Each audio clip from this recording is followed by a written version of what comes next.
Baik, bismillahirrahmanirrahim. Assalamualaikum warahmatullahi wabarakatuh. Salam sejahtera bagi kita semua. Dalam kesempatan yang berbahagia ini, alhamdulillah kita sudah masuk ke dalam pembahasan bab yang kedua, yakni Pancasila dalam arus sejarah bangsa Indonesia. Dalam perkuliahan ini, Anda akan mempelajari sejarah, dinamika, dan perkembangan Pancasila pada lintasan kesejarahan bangsa Indonesia. Anda akan melihat bahwa Pancasila itu merupakan buah karya dari para pendiri bangsa dalam mewujudkan dasar dan pandangan hidup masyarakat Indonesia yang merdeka. Selain itu, akan terlihat pula bagaimana Pancasila dikonstruksi di dalam sejarah perkembangan bangsa Indonesia, mulai dari proses merumuskan Pancasila, penggalian, hingga dikristalkan dan kemudian diinterpretasikan kembali guna mewadahi kebutuhan dan kepentingan setiap elemen bangsa untuk menentukan identitas dirinya secara terus-menerus. Nah, tujuan akhir daripada perkuliahan ini adalah memberikan pengetahuan kepada Anda bahwa ketika mempelajari sejarah terbentuknya Pancasila sebagai pandangan hidup bangsa beserta kompleksitas dan tantangan yang mengiringinya, maka dengan itu diharapkan Anda mampu memberikan pemahaman yang mendalam dan terbuka atas ideologi dan identitas bangsa Indonesia, serta dapat menghasilkan pemikiran serta sumbangan kritis konstruktif bagi kemajuan bangsa yang terus-menerus dalam proses menjadi manusia Indonesia.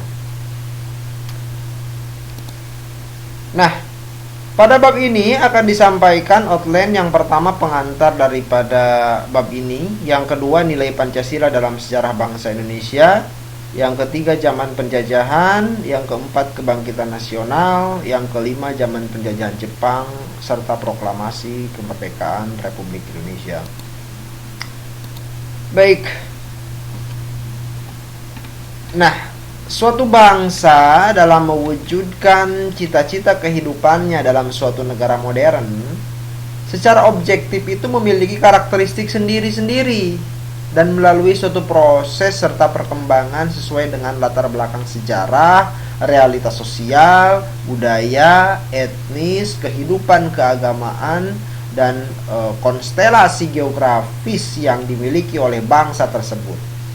Pancasila sebagai dasar negara Republik Indonesia sebelum disahkan pada tanggal 18 Agustus 1945 oleh Panitia Persiapan Kemerdekaan Indonesia atau yang disingkat atau yang kita kenal dengan PPKI, sebetulnya nilai-nilainya itu sudah ada sejak zaman dahulu kala sebelum bangsa Indonesia mendirikan negara, yang mana berupa nilai-nilai adat istiadat, kebudayaan, serta nilai-nilai religius. Nah, nilai-nilai tersebut itu sudah ada dan melekat serta teramalkan dalam kehidupan sehari-hari sebagai pandangan hidup, sehingga materi Pancasila yang berupa nilai tersebut adalah dari bangsa Indonesia sendiri, sehingga dapat disebut bangsa Indonesia sebagai kausa materialis Pancasila. Kausa materialis itu adalah asal muasal, ya. Nah, lalu kemudian nilai-nilai itu diangkat dan dirumuskan secara formal oleh para pendiri negara untuk dijadikan sebagai dasar filsafat negara Indonesia melalui sidang BPUPKI, sidang Panitia 9, BPUPKI 2, serta disahkan secara hukum sebagai dasar filsafat negara, ya. Nah, baik. Kita mulai dengan zaman sejarah, ya. Nilai-nilai Pancasila dalam sejarah bangsa Indonesia. Nah, yang pertama ketika zaman Kerajaan Kutai, Indonesia itu memasuki zaman sejarah pada tahun 400 Masehi. yakni dengan ditemukannya prasasti berupa 7 yupa atau tiang batu ya. Nah, berdasarkan prasasti tersebut dapat diketahui bahwa Raja Mulawarman pada waktu itu yang mana merupakan keturunan dari Raja Asmawarman yang keturunan dari Kudungga. Nah, Raja Mulawarman ini menurut prasasti tersebut itu mengadakan kenduri dan memberi sedekah kepada Brahmana, dan para Brahmana membangun yupa sebagai tanda terima kasih raja yang dermawan. Nah, masyarakat Kutai yang membuka zaman sejarah bangsa Indonesia pertama kalinya itu telah menampilkan nilai-nilai sosial politik ya, dan ketuhanan dalam bentuk kerajaan, kenduri, serta sedekah kepada Brahmana. Nah, jadi dapat disimpulkan bahwa nilai sila yang pertama, yakni ketuhanan yang Maha Esa, yang di dalamnya adalah nilai religius, sudah ada, sudah teramalkan, sudah terimplementasikan sejak zaman kerajaan Kutai. Nah, lalu berlanjut di masa zaman kerajaan Sriwijaya, nilai-nilai Pancasila itu sudah terimplementasikan dengan baik ya. Nah, bahwa negara Indonesia itu terbentuk melalui 3 tahap. Yang pertama, zaman Sriwijaya di bawah Wangsa Shalindra. Yang kedua, negara kebangsaan di bawah Majapahit yang bercirikan keprabuan. Dan yang ketiga adalah negara kebangsaan modern, yaitu negara Indonesia merdeka.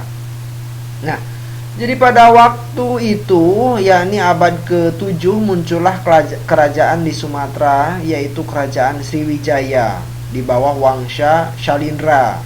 Nah, hal itu termuat dalam prasasti kedudukan bukit di kaki Bukit Siguntang, posisinya dekat Palembang, yang bertarik 605 Caka atau 683 Masehi. Nah, pada zaman kerajaan Sriwijaya merupakan suatu kerajaan yang besar dan cukup disegani di Asia Selatan ya. Nah, pada waktu itu nilai ketuhanan itu sudah terimplementasikan ya. Hal itu dapat dilihat ketika roda pemerintahan yang dijalankan berdasarkan nilai-nilai ketuhanan agama dan kebudayaan yang dikembangkan, yakni dengan mendirikan Universitas Agama Buddha yang mana terkenal sampai negara lain di Asia. Bahkan banyak musafir dari negara lain, misalnya Cina, belajar terlebih dahulu di universitas tersebut untuk kemudian melanjutkan studi ke India dalam mempelajari agama Buddha dan Sanskerta. Nah, lalu nilai persatuan ya. Nilai persatuan itu dapat terlihat ketika kerajaan Sriwijaya merupakan kerajaan maritim yang mengandalkan kekuatan lautnya, di mana kunci-kunci lalu lintas laut di sebelah barat itu dikuasai seperti Selat Sunda, Selat Malaka.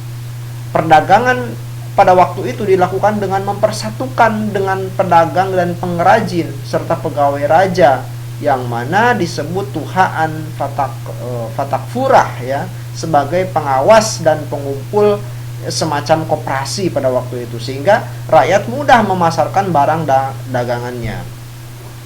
Lalu nilai keadilan itu tercermin ketika kesejahteraan rakyatnya pada Seloka Marfuat Panua Sriwijaya Sidhayatra Subsika. Artinya suatu cita-cita negara yang adil dan makmur. Nah, lalu dalam sistem pemerintahannya pada waktu itu sudah terdapat pengurus pajak, harta benda kerajaan, serta rohaniawan yang menjadi pengawas teknis pembangunan gedung-gedung dan patung suci ya. Nah, itulah nilai-nilai Pancasila yang sudah ada sejak zaman Kutai, lalu zaman kerajaan Sriwijaya. Nah, lalu pada masa zaman kerajaan sebelum Majapahit, di Jawa Tengah itu ya, sebelum munculnya kerajaan Majapahit sebagai suatu kerajaan yang memancangkan nilai nasionalisme, telah muncul, telah berdiri kerajaan-kerajaan di Jawa Tengah dan di Jawa Timur secara silih berganti. Misalnya kerajaan Kalingga pada abad ke-7 ya, yang mana kerajaan Sanjaya pada abad ke-8 yang mana ikut membantu dalam membangun Candi Kalasan untuk Dewa Tara dan sebuah wihara untuk pendeta Buddha di Jawa Tengah bersama Wangsa Shalindra. Nah, refleksi puncak budaya dari Jawa Tengah dalam periode kerajaan tersebut telah dibangunnya Candi Borobudur dan Candi Prambanan.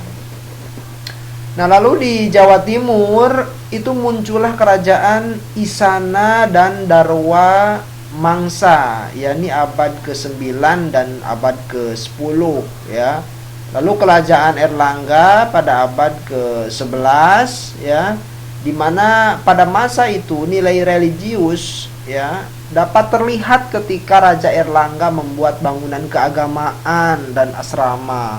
Nah, pada waktu itu sikap toleransi sudah terlihat ketika beberapa agama seperti agama Buddha, agama Wisnu, agama Siwa telah hidup berdampingan secara damai. Nah, nilai persatuan terlihat dalam kegiatan ekonomi yang dibangun, hubungan baik dengan Benggala, Chola, Champa, dan nilai-nilai kemanusiaan.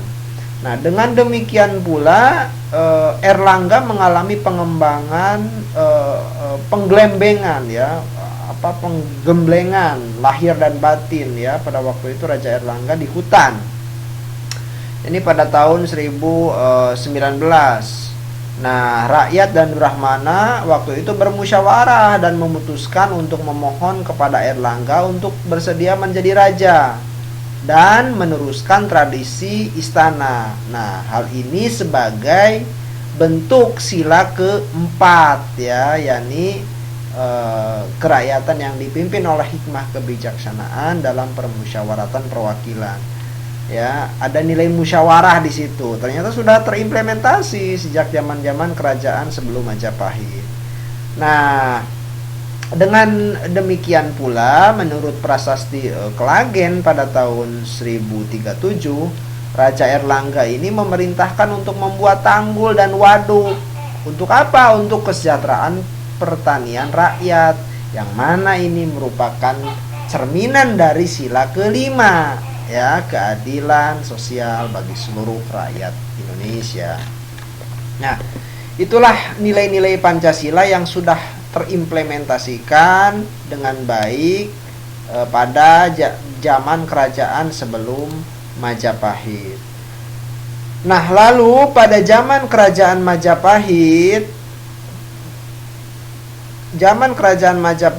bahwa kerajaan Majapahit ini telah berdiri pada tahun 1293 ya, menurut data sejarah yang ada. Nah, kerajaan ini mencapai masa keemasannya pada pemerintahan Raja Hayam Wuruk dan Mahapati Gajah Mada, serta dibantu oleh Laksamana Nala dalam memimpin armadanya. Nah, bahkan wilayah kekuasaannya itu membentang ya dari semenanjung Melayu sampai Irian Barat melalui Kalimantan Utara. Nah, nilai toleransi pada masa kerajaan Majapahit sudah tercermin ketika agama Hindu, Buddha, dan Islam ya, karena bawahan Pasai itu sudah memeluk Islam, berdampingan secara damai dalam satu kerajaan. Pada waktu itu Empu Prapanca ya menulis kitab Negara Kertagama. Dalam kitab tersebut telah ditemukan 3 istilah, yakni Bhinneka Tunggal Ika, Tanhana Dharma Mangrua. Nah, artinya apa? Meskipun agama-agama itu kelihatan berbeda bentuk, namun pada hakikatnya satu jua. Artinya harus berdampingan dalam satu kesatuan ya. Nah, yakni Nusantara dan Pancasila. Jadi tiga istilah Bhinneka Tunggal Ika, Nusantara dan Pancasila itu sudah ditemukan sejak zaman Kerajaan Majapahit. Nah, sebagai contoh dalam buku tersebut, istilah Pancasila di samping mempunyai arti berbatu sendi lima, ya, dalam bahasa Sanskerta juga mempunyai arti pelaksanaan kesusilaan yang 5. Pancasila Krama pada waktu itu. Pancasila, jadi 5 hal-hal yang tidak boleh dilakukan. Apa saja perintah Pancasila yang 5 sila itu? Yang pertama, tidak boleh melakukan kekerasan, tidak boleh mencuri, tidak boleh berjiwa dengki, tidak boleh berbohong, tidak boleh mabuk minuman keras. Nah, itu adalah 5 ajaran yang disebut dengan Pancasila pada masa Kerajaan Majapahit. Nah, dari zaman Majapahit ini kita telah bisa memetik nilai-nilai seperti persatuan dalam keberbedaan, ya, dengan wilayah yang sangat luas, yakni seluruh wilayah Nusantara. Majapahitlah memberi ilham persatuan Nusantara menjadi persatuan Indonesia. Lalu ia juga telah memberi contoh bagaimana Indonesia mengusahakan keadilan sosial bagi masyarakat, yakni menuju keadaan negara yang berdaulat, ya, menuju keadaan yang berdaulat, bersatu dan berwilayah Nusantara, mencapai kehidupan yang gemah, ripah, loh jinawi, tata tentrem serta raharja.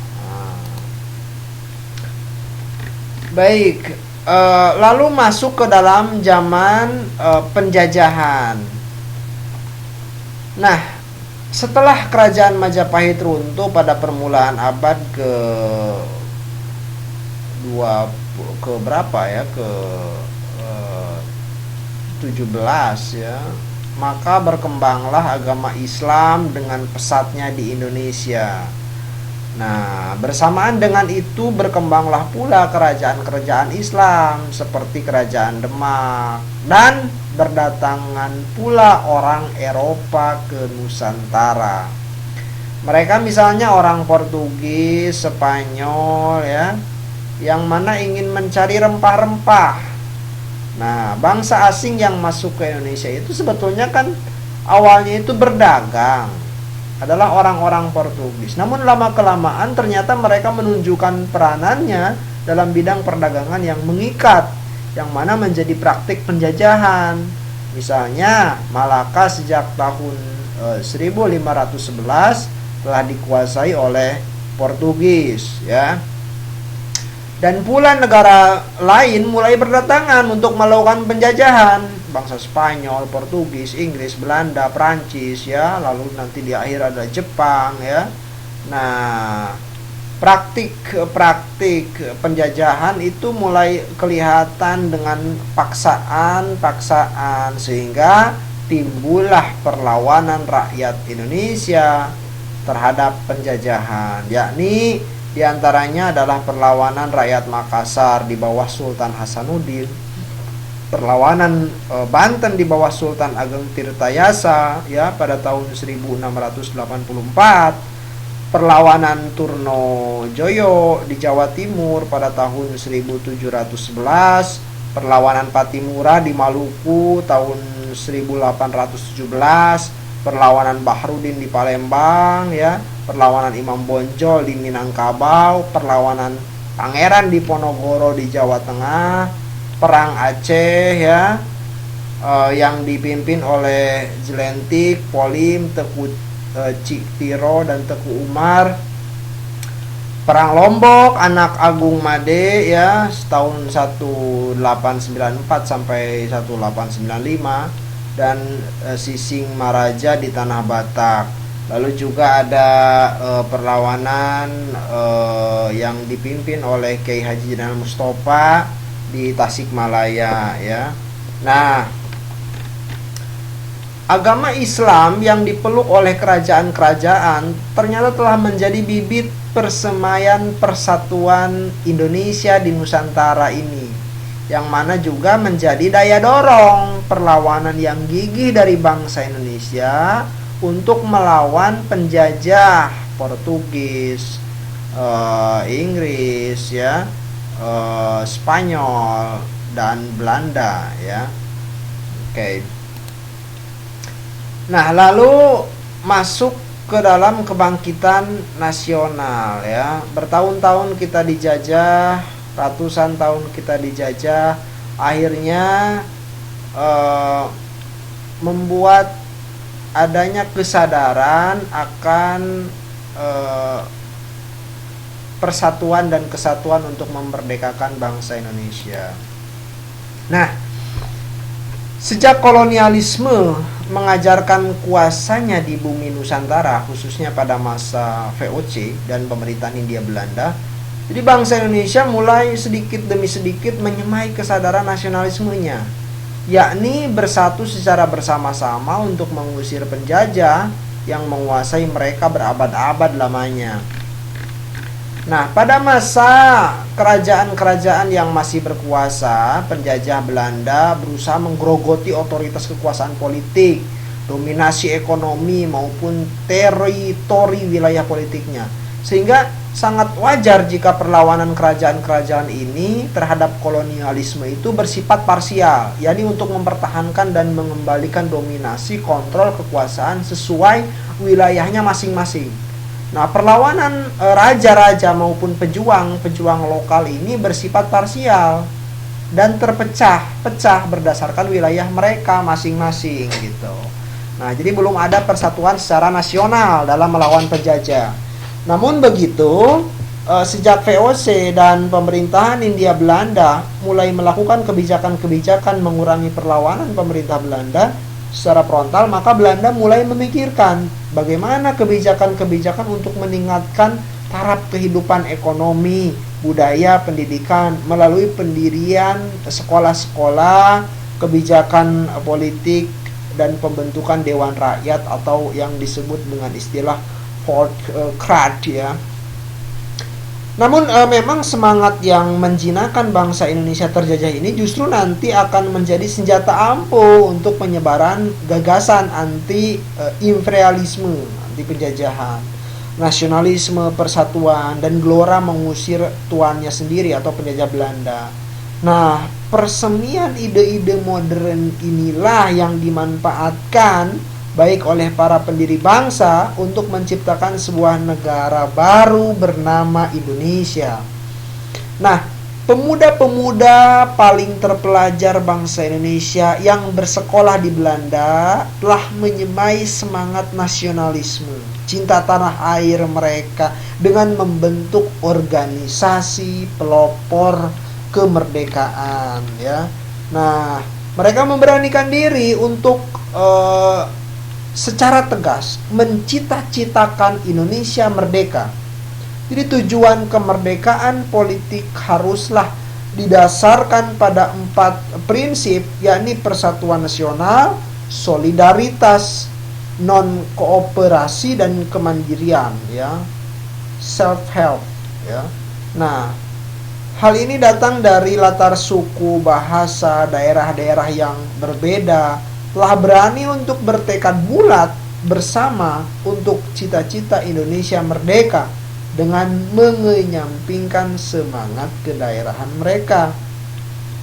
Nah, prinsip-prinsip ini tidak dimulai dari hal-hal yang kosong tanpa ada pijakan sejarahnya.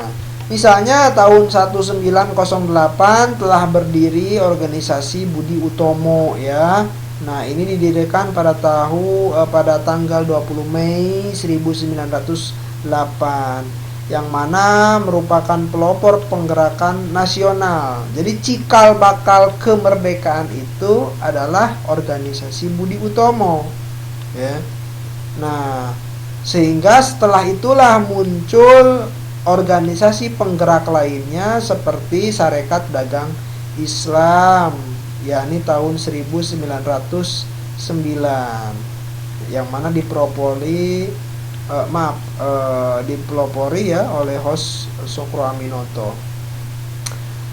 Lalu pada tahun 1913 muncullah organisasi atau telah didirikannya organisasi yang bernama Indische Partij, ya, yang mana organisasi ini dipimpin oleh 3 serangkai, yakni Douwes Dekker, Cipto Mangunkusumo, dan Ki Hajar Dewantoro. Kemudian pada tahun 1933 telah lahir organisasi yang namanya Partindo, dan tahun 1933 itu ada PNI, ya, Pendidikan Nasional Indonesia.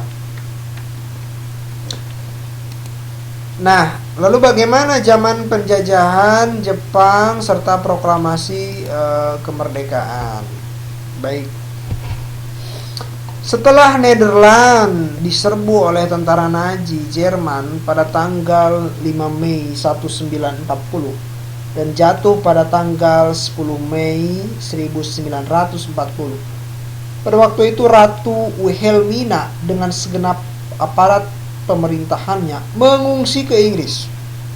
Namun memang aparat Belanda itu masih bisa dapat berkomunikasi dengan pemerintah jajahannya di Indonesia. Nah, pasis Jepang masuk ke Indonesia dengan propaganda, ya, yang mana dikenal Jepang sebagai cahaya Asia, Jepang sebagai pemimpin Asia, Jepang sebagai pelindung Asia, ya. Nah, seperti banyak ditulis di buku-buku sejarah, itu pada tanggal 9 Maret 1942, wilayah Hindia Belanda atau Indonesia yang sekarang ini kita tinggali, ya, kita diami maksudnya, telah dikuasai oleh penjajah baru, yakni pemerintah militer Dainippon alias pemerintahan militer Jepang. Pada waktu tahun itu, Gubernur Jenderal Hindia Belanda secara resmi menyerah kepada Jenderal Imamura, yakni Panglima Bala Tentara Pemerintah Militer Jepang di Kalijati atau di Bandung, ya, kalau sekarang. Nah, pemerintah Dainippon dalam Perang Asia Timur Raya, kita tahu bahwa dia menggabungkan diri dalam front Jerman di bawah pemerintah Hitler dan Italia di bawah pimpinan Mussolini yang bertempur dalam Perang Dunia I melawan negara-negara Eropa yang dipimpin oleh Amerika dan Rusia. Nah, Indonesia yang disebut istilah dulu itu Hindia Belanda adalah merupakan ABCD front dari persekutuan negara Amerika Serikat, Inggris, Cina, dan Belanda.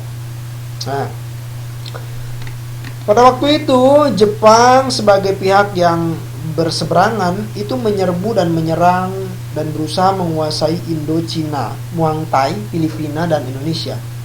Karena berhasil menguasai wilayah Indonesia, Jepang pada waktu itu berusaha menarik simpati pemuda Indonesia untuk memobilisir tentara demi mendukung perang untuk kemenangan Asia Timur Raya. Nah, dengan motif inilah waktu itu Jepang memberikan janji kemerdekaan bagi Indonesia kelak atau di masa depan. Jadi janji itu adalah janji yang disampaikan oleh Perdana Menteri Kaiso, ya, tanggal 7 September 1944. Oleh karena itu terus mendesak. Maka pada tanggal 29 April tahun 1945, Jepang memberikan janji kemerdekaan yang kedua kepada bangsa Indonesia, yaitu janji kemerdekaan tanpa syarat yang dituangkan dalam maklumat Guinseikan, ya, istilahnya itu. Nah, seturut dengan janji itu maka dibentuklah Badan Penyelidik Usaha-usaha Persiapan Kemerdekaan, atau yang disebut dengan istilah Jepang Douritsu Junbi Chosakai. Nah, tugas badan ini apa? Tugas badan ini adalah menyelidiki dan mengumpulkan usul-usul untuk selanjutnya dikemukakan kepada pemerintah Jepang untuk dapat dipertimbangkan bagi kemerdekaan Indonesia.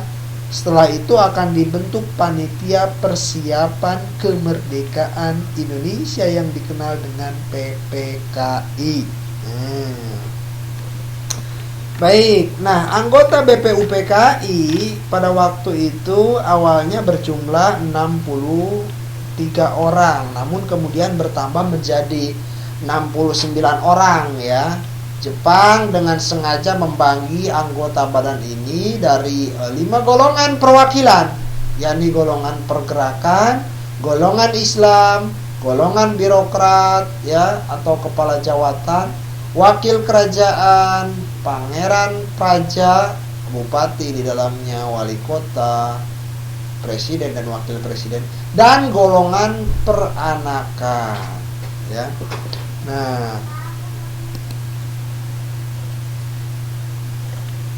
golongan itu terdiri Tionghoa 4 orang, peranakan Arab 1 orang, dan peranakan Belanda 1 orang. Nah, selain itu badan ini juga terdiri dari 2 orang anggota wanita, yakni Nyonya Maria Ulfa Santoso dan RSS Sunarjo Mangun Puspito ya.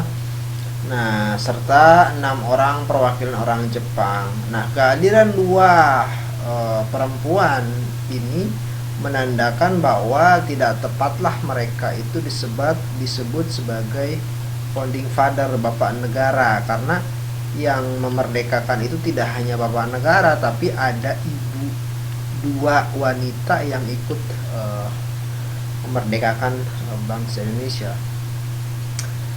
Nah, keanggotaan BPUPKI ini secara resmi itu dilantik ya,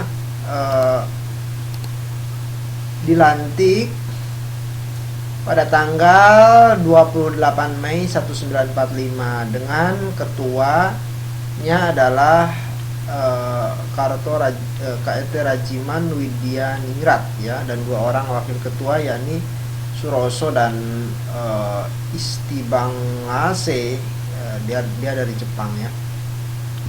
Sebagai lembaga penyelidik, BPUPKI yang awalnya hanya bertugas menyelidiki kondisi-kondisi yang memungkinkan kemerdekaan dan bukan merumuskan dasar-dasar negara, malah justru sudah bergerak lebih jauh ternyata. Berkat apa? Berkat kreativitas dan semangat yang menggebu-gebu untuk segera mendeklarasikan Indonesia merdeka oleh para pendiri bangsa ini. Mereka menerobos batas-batas prosedur yang telah digariskan oleh pemerintahan Jepang ya. Nah, baik, sidang BPUPKI pertama itu dilaksanakan selama 4 hari dari mulai 29 Mei sampai 1 Juni 1945 ya. Nah, beberapa anggota yang muncul itu menyampaikan gagasannya seputar dasar negara untuk Indonesia merdeka nanti, yakni mulai dari Muhammad Yamin, Wirata Kusuma, Suiro, Suranto Tirto Projo, Dasad, Agus Salim, Andul Rahim Pratakya, Abdul Karim, ya, Ki Bagus Hadikusumo, Supomo, dan Muhammad Hatta. Nah, usulan para anggota sidang ini kebanyakan masih bersifat serabutan pada waktu itu dan belum dirumuskan secara sistematis ya. Dari usul-usul tersebut, Muhammad Yamin yang salah satu dari sekian tokoh yang memberikan usul itu justru yang lebih terstruktur gitu ya. Nah, dalam kesempatan itu Muhammad Yamin secara lisan mengajukan usul mengenai dasar negara yang terdiri atas 5 sila, yakni pri kebangsaan, pri kemanusiaan, pri ketuhanan, pri kerakyatan, dan kesejahteraan rakyat. Sehingga Muhammad Yamin pun mengajukan usul secara tertulis yang terdiri dari 5 hal, yaitu ketuhanan yang Maha Esa, persatuan Indonesia, rasa kemanusiaan yang adil dan beradab, kerakyatan yang dipimpin oleh hikmah kebijaksanaan dalam permusyawaratan perwakilan, serta keadilan sosial bagi seluruh rakyat Indonesia. Nah, 5 nilai inilah yang diuraikan Soekarno pada pidatonya tanggal 1 Juni ya, 1 Juni 1945 untuk menjawab tantangan dan permintaan Ketua Sidang BPUPKI tentang filosofi Groundslave ya. Nah, sudah Soekarno itu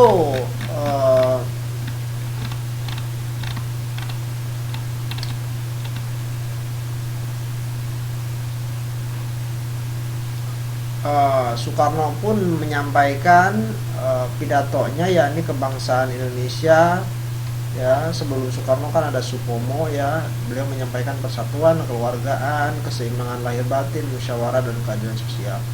Sedangkan Insinyur Soekarno menyampaikan 5 hal yakni kebangsaan Indonesia ya. Nah, yakni sebuah dasar yang hendak mendirikan sebuah negara. Semua buat semua, bukan negara untuk satu orang atau tapi bukan satu untuk satu golongan, baik golongan bangsawan maupun golongan kaya, tetapi semua buat semua ya. Nah, lalu ada internasionalisme dan pri kemanusiaan. Nah, artinya kebangsaan yang kita anjurkan itu bukan kebangsaan yang menyendiri, bukan chauvinisme. Kita itu harus menuju persatuan dunia, persaudaraan dunia. Kita bukan saja mendirikan negara Indonesia merdeka, tetapi kita harus mendirikan negara Indonesia yang merdeka, tetapi kita harus menuju pula kepada kekeluargaan bangsa-bangsa ya. Artinya nasionalisme kita itu tidak membenci negara lain ya, tapi mencintai bangsa Indonesia serta membuka diri untuk menjalin kekeluargaan dengan negara lain. Yang ketiga adalah mufakat atau demokrasi. Nah, dasar itu ialah dasar mufakat. Artinya kita mendirikan negara harus semua buat semua ya. Nah, ini adalah hal yang mutlak karena permusyawaratan perwakilan ya. Di apa yang belum memuaskan kita bicarakan di dalam permusyawaratan. Lalu ada kesejahteraan sosial. Jadi kalau kita mencari demokrasi, hendaknya bukan demokrasi barat, tetapi permusyawaratan yang memberi hidup, yakni politik emosi demokratik ya, yang mampu mendatangkan kesejahteraan sosial.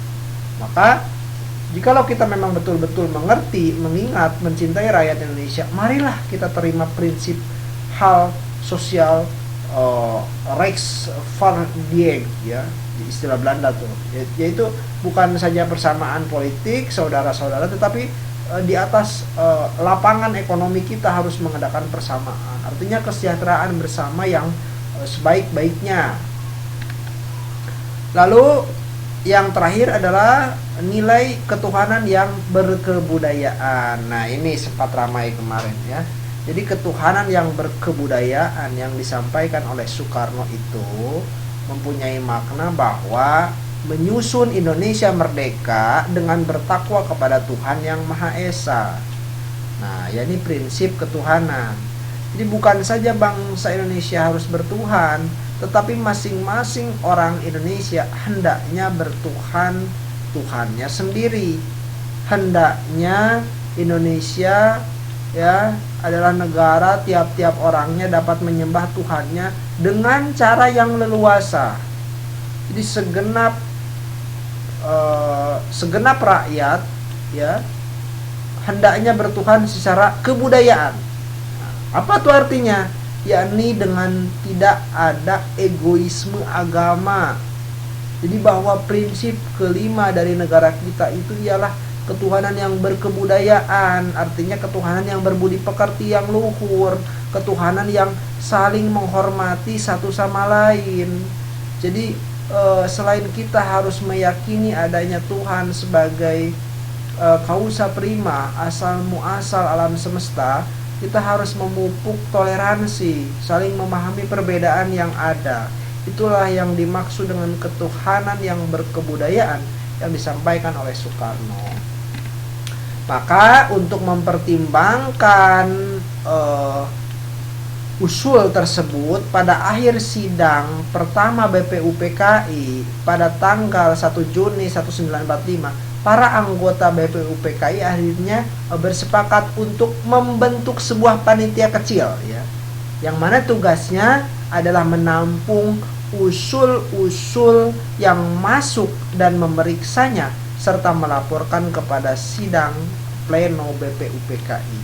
Nah, tiap-tiap anggota itu diberi kesempatan untuk mengajukan usul secara tertulis paling lambat sampai dengan tanggal 20 Juni ya. Jadi 20 hari setelah masa sidang BPUPKI. Jadi artinya panitia kecil itu bekerja ya untuk mempersiapkan sidang BPUPKI 2. Nah, sebelum terlaksananya sidang BPUPKI 2, maka panitia kecil yang beranggotakan 9 orang itu adalah diketuai oleh Soekarno, yang mana merupakan sebuah langkah untuk mempertemukan pandangan dua golongan, yakni pandangan golongan nasionalis dan golongan Islam yang menyangkut dasar negara ini ya. Nah, karena pada waktu itu telah terjadi perdebatan yang sangat hebat antara golongan nasionalis dan golongan Islam ya, khususnya terkait dengan isi Piagam Jakarta. Nah, dengan komposisi seperti ini akhirnya pada tanggal 22 Juni 1945 panitia kecil atau panitia 9 ini berhasil merumuskan calon mukadimah hukum dasar yang kemudian dikenal dengan sebutan Piagam Jakarta ya. Nah, atau Piagam Jakarta atau yang disebut dengan Gentleman's Agreement oleh Sukiman Wirosanjojo pada waktu itu. Nah, rancangan pembukaan Undang-Undang Dasar Negara Republik Indonesia atau yang dikenal dengan Piagam Jakarta itu merupakan titik pertemuan dan kompromi antara golongan Islam dan golongan kebangsaan. Nah, seperti yang terlihat pada alinea 3, atas berkat rahmat Allah yang Maha Kuasa dan dengan didorongkan oleh keinginan leluhur supaya berkehidupan kebangsaan yang bebas ya. Nah, loh ini apa maksudnya Pak? Di situ ada keistimewaan terhadap satu agama, yakni agama Islam, karena ada kata Tuhan kita, yakni Allah ya, atas berkat rahmat Allah. Nah, artinya apa? Menurut Yudi Latif ya,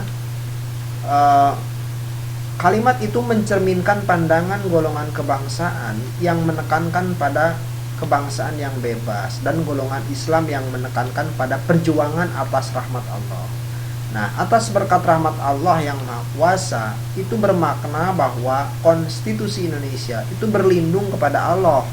Dengan itu mengutip Muhammad Yamin, syarat agama dipenuhi dan rakyat pun tentu menimbulkan perasaan yang baik terhadap hukum dasar itu. Nah, kompromi terakhir juga tercermin di alinea terakhir yang memuat rumusan dasar negara yang didasarkan pada prinsip-prinsip Pancasila. Islam misalnya tidak dijadikan dasar negara maupun agama negara. Ya. Juga terjadi perubahan tata urut Pancasila yang dikemukakan oleh Soekarno pada tanggal 1 Juni 1945. Jadi prinsip ketuhanan yang sebelumnya menempati sila paling terakhir ya, sila paling terakhir. Nah, ini kemudian dipindah menjadi sila pertama, yang kemudian menambah anak kalimat dengan kewajiban menjalankan syariat Islam bagi pemeluknya ya. Nah, penambahan 7 kata ini dianggap penting bagi golongan Islam sebagai politik pengakuan, seperti yang dikatakan oleh Prawoto Mangkosasmito ya, golongan Islam itu sepakat semua sila Pancasila, namun menuntut untuk ditambahkannya 7 kata dari sila ketuhanan. karena hal itu penting sebagai politik pengakuan. Islam yang di zaman kolonial telah sering dipinggirkan akan mendapat tempat yang layak dalam negara Indonesia merdeka. Nah, setelah mencapai kesepakatan baik urutan sila maupun penyempurnaan redaksi, maka hasil Piagam Jakarta Mukadimah Undang-Undang Dasar 45 itu di dalam sidang BPUPKI kedua, ya, yakni pada tanggal 10 sampai 16 Juli tahun 1945. Dalam sidang kedua ini beberapa anggota menyampaikan keberatan, terutama 7 kata. Nah, 7 kata ini ya, kewajiban menjalankan syariat Islam bagi pemeluk-pemeluknya. Nah, mengapa keberatan? Karena menurut mereka pencantuman tersebut dapat menimbulkan benih-benih pengutamaan agama tertentu, yakni Islam, dan dapat ditafsirkan secara macam-macam sebagai agama negara, ya. Nah, salah satu anggota mengusulkan bahwa rancangan pencantuman 7 kata itu dianggap bersifat sementara dan dapat didiskusikan lagi di pertemuan berikutnya. Nah, namun alhamdulillah pro kontra dapat diredakan oleh Soekarno sebagai pemimpin rapat. Beliau meminta dengan meneteskan air mata. Nah, pada waktu itu agar setiap golongan meninggalkan kepentingannya masing-masing demi persatuan Indonesia, ya. Nah, kemudian akhirnya Soekarno berbuah hasil ya. Piagam Jakarta yang kemudian menjadi rancangan pembukaan UUD 45 akhirnya disetujui dengan tetap mempertahankan pencantuman 7 kata, ya. Nah, itu. Nah, lalu masuk pada sidang PPKI, ya. Sidang PPKI itu terlaksana setelah deklarasi kemerdekaan tanggal 17 Agustus tahun 1945, ya. Nah, dalam sidang PPKI ini terlaksana sebanyak 4 kali sidang, ya. Sidang PPKI ini mengesahkan rancangan pembukaan Undang-Undang Dasar 45, ya, serta Pancasila dengan pencoretan 7 kata, ya. Dengan pencoretan 7 kata, yakni digantilah sila pertama itu menjadi ketuhanan yang Maha Esa seperti Pancasila saat ini, ya. Nah, dalam sidang PPKI itu bangsa Indonesia telah sepakat mengangkat Soekarno dan Muhammad Hatta sebagai Presiden Republik Indonesia, ya. Lalu konstitusi kita, yakni Undang-Undang Dasar 45, telah disahkan oleh Panitia Persiapan Kemerdekaan Indonesia, ya, terdiri dari pembukaan dan batang tubuh Undang-Undang Dasar yang berisi 37 pasal, 1 aturan peralihan terdiri dari 4 pasal dan 1 aturan tambahan yang terdiri dari 2 ayat, ya. Nah, sidang pertama itu dihadiri oleh 27 anggota yang menghasilkan yang pertama Piagam Jakarta difungsikan sebagai pembukaan Undang-Undang Dasar 45, menetapkan rancangan hukum dasar, memilih presiden, dan menetapkan berdirinya Komite Nasional.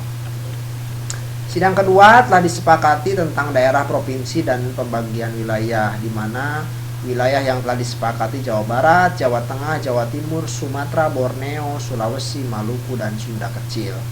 Lalu yang kedua, untuk sementara waktu kedudukan kota itu diteruskan seperti sekarang, ya. Yang ketiga, dibentuknya kementerian meliputi 12 departemen. Yang ketiga, dilakukan pembahasan terhadap badan penolong keluarga korban dan dibentuklah Badan Keamanan Rakyat. Yang keempat, sidang membahas agenda tentang Komite Partai Nasional Indonesia yang pusatnya berkedudukan di Jakarta, ya. Baik, maka dapat disimpulkan bahwa ideologi Pancasila yang menjadi pandangan hidup bangsa Indonesia, dasar filsafat negara Indonesia, ya, ideologi negara Indonesia, ya. Nah, itu merupakan produk otentik dari pendiri negara Indonesia atau yang disebut dengan the founding fathers, ya. Nilai-nilai Pancasila itu yang berlaku, yang kita jadikan sebagai pandangan hidup seperti sekarang ini, itu merupakan bersumber dan digali dari nilai agama, kebudayaan, dan adat istiadat sejak zaman dahulu, zaman kerajaan yang sudah terimplementasikan, ya. Nah, Pancasila merupakan pandangan hidup bangsa dan dasar filsafat kenegaraan, ya.